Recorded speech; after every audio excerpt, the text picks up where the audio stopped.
Southern Iraq is a landscape defined by silence and wind-scoured dunes. But beneath this dust, there are the buried foundations of the first complex society in human history, Sumer.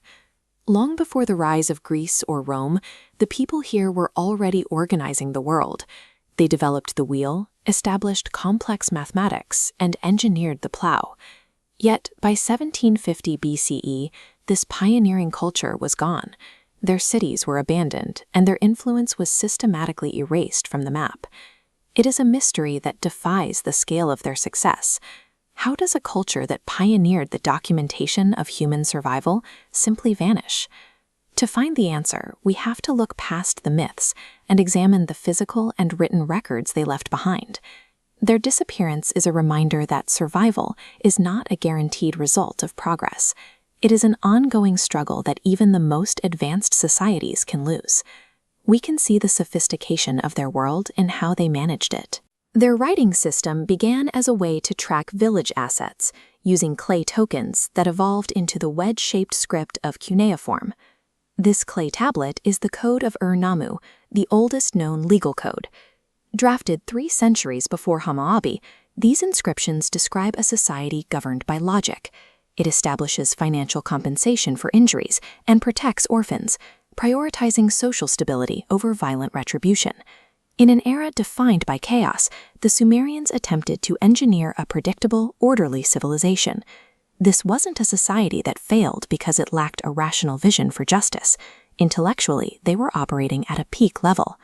Their physical achievements were just as calculated as their laws. They reshaped the landscape with massive structures like the White Temple at Uruk and the Great Ziggurat at Ur. Building these required immense coordination. In a land without stone, they manufactured millions of mud bricks, reinforcing them with layers of matting and twisted reed cables to support towers that rose 12 meters into the sky. These monuments were a physical manifestation of their ability to marshal human labor against a hostile desert environment. The sheer scale of this architecture proves that the Sumerian state possessed the authority to organize its entire population toward a single massive goal. But their survival depended entirely on their ability to control the Tigris and Euphrates, rivers known for their freezing, unpredictable, and violent floods. To survive, the Sumerians engineered a sprawling network of canals, reservoirs, and dikes, redirecting the rivers.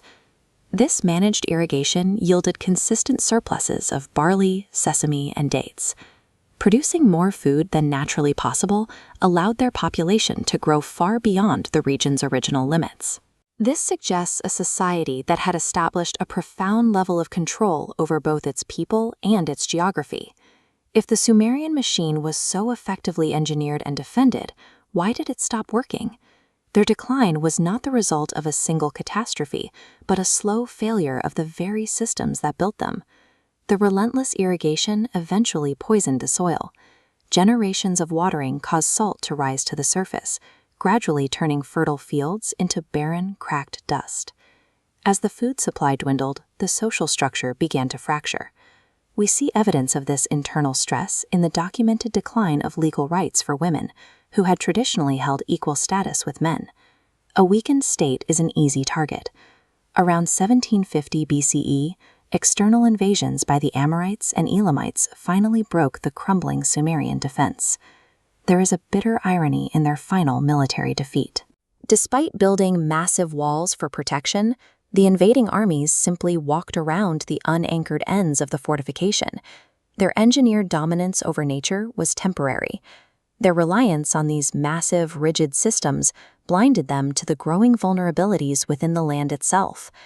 Massive cities like Ur and Uruk were eventually swallowed by the desert. Their mud brick walls, once the center of the world, crumbled back into the mounds of earth from which they were made. The erasure was so thorough that the Sumerian language itself died out, becoming a relic of her forgotten caste for thousands of years. The Sumerians were the first to attempt the complex experiment of urban life and written law. They proved that it was possible to tame the world, but their story also proves that no system is permanent. Civilization is a fragile state. No matter how advanced our technology or how refined our laws, The history of Sumer warns us that progress is never a shield against collapse.